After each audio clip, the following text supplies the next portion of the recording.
rebuke fear in all of its forms. Like, rebuke that shit. Like, as soon as you feel like something might not go the way that you want, or it's not going the way that you want, you just throw that shit out, man, like immediately. Because it can operate subtly too, like you can just start thinking about some shit that doesn't, in a way that's not helpful. And then just immediately you just want to right there, in the moment, just, explain it the way that, as if it is the way that you want it to be. Just like the power I am be saying, just explain it right here the way that you want it to be. And just believe it, like believe it. Because what God are you praying to, right? Is it an inside God? Is it an outside God? Is it both?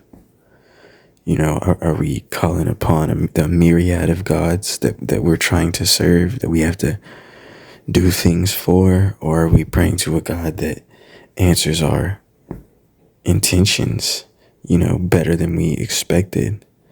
Are we praying to an angry God, a vengeful God, a sad God, a scared God? Like, I don't know, like an infinite God, of course, right? That's what we're looking for.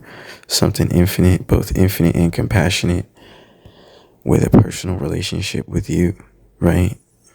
Some along those lines.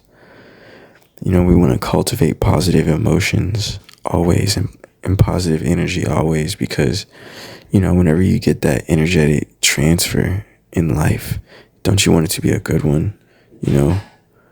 Like, there's some people who walk around the planet with such good energy, and that is well within our grasp when we know how to cultivate it, which is, again, trying to keep those thoughts in the same frequency as love, joy, enlightenment, love, joy, and peace, trying to stay there.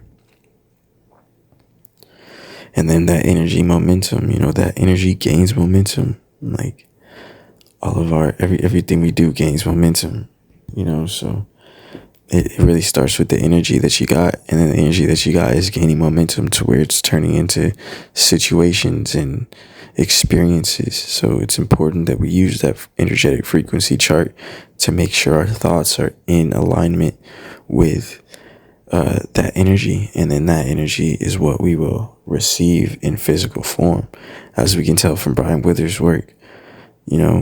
But I had a question, because I had something where I didn't understand it. And it's like, what type of God allows you to not understand something, then allows you to not, and then allows you to be punished for not understanding? That's something worth thinking about, But my answer to that is the same God who fixes it, because, I didn't understand something and I somewhat got punished for it. But then it's like, that punishment was like nullified because of the next thing that came. So it's like there was really no issue, as if the issue took care of itself, right? And there's an invisible energy that flows through all things that always makes a way. That invisible energy that flows through all things always makes a way. A way for you to have what you want, a way for you to get away from what you don't want, a way for you to have what you can imagine and think of, and what we hold on to in our own heads.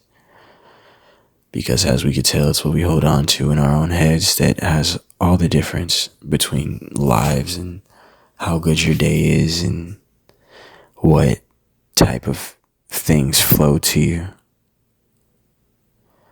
And with that, I hope that gave you some value. I'll catch you in the next one. Peace.